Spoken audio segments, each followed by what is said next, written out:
tell you we got two people here that I'm going to introduce. One is Teresa Martín-Retortillo. You know, Teresa has, I could spend 20 minutes talking about her credentials, but she is Executive Vice President of Experiential Learning at IE, but she was Senior Vice President of Strategy and Business Development at McGraw-Hill Education for many years, where she supported the CEO in the digital transformation of the company definition and execution of strategies, investments, and partnerships. She was a partner at Bain for 20 years and has an MBA from Harvard Business School. So as you can see, Teresa Martin is the real deal. With her, we have our own Dean of IE Business School, Martin Boehm. The last decade, Martin has spent researching and consulting in the area of customer management, and he is a marketing professor at IE Business School, as well as being our Dean. Welcome. Thank you, Paris. This is a treat, face-to-face, right, guys? The treat is all ours. Yes. All right. Ladies first, Martin. Absolutely. All right, so, Teresa. Wow, 20 years of Bain, partner, all these things. I don't know where to start. Well, yeah, let's start with something that is, and we heard a lot about it today, lifelong learning. It's a big one, right? Why now more than ever? It's a favorite topic of mine. Do you know that I'm actually here at IE because of that? Because I truly believe that lifelong learning is absolutely crucial.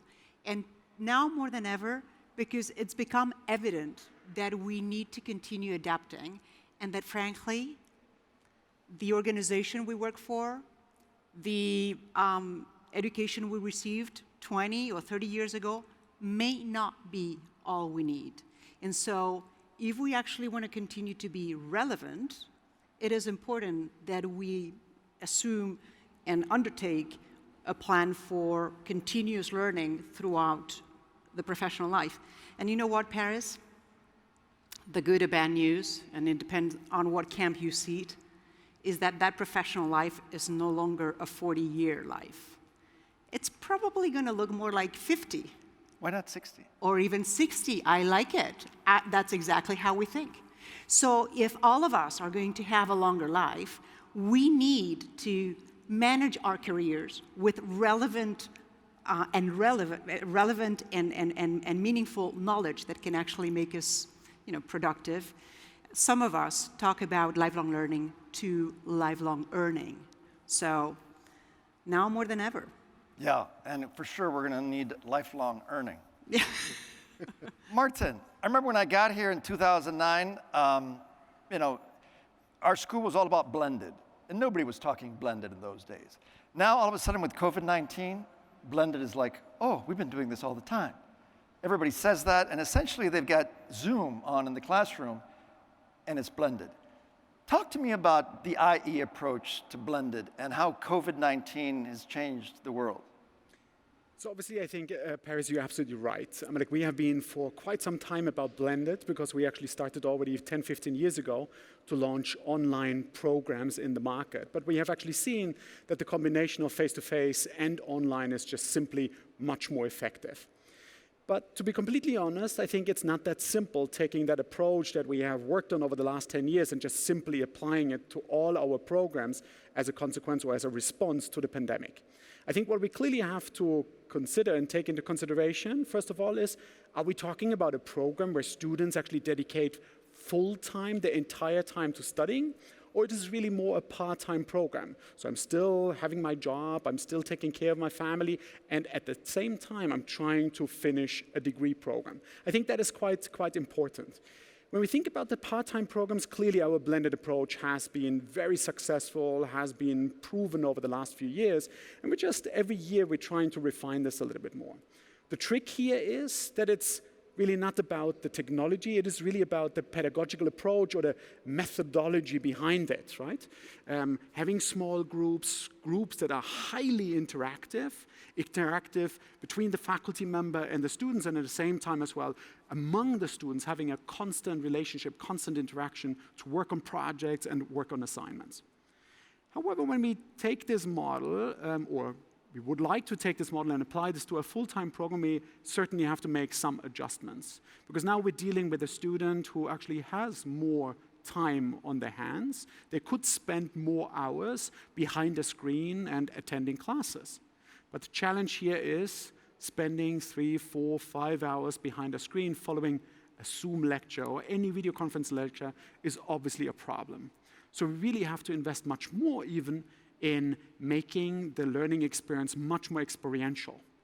And leveraging liquid learning. And this is what we now call liquid learning. So trying to switch back and forth between different states, between online and offline, but between classes or discussions at a class level, discussions at a group level, individual work, social work, projects that are more real-life experiences, and then obviously academic learning as well. So it's really, we have to switch much more back and forth in order to maintain the excitement of our students. So essentially, it's not about the technology, it's the methodology. Absolutely, completely agree. And that's what we've cracked a while back ago. I think we cracked it. This is product placement, right? And you know what is interesting? It's actually certainly not about the technology. The same way corporations talk about the need to change the culture when they do their own digital transformation, educational institutions need to change the culture, and actually getting all the different pieces that you've described, Martin, getting all of them aligned to actually create a unique experience, it's not that easy. So it really is not about putting Zoom. It's about everything that goes with it. Yeah.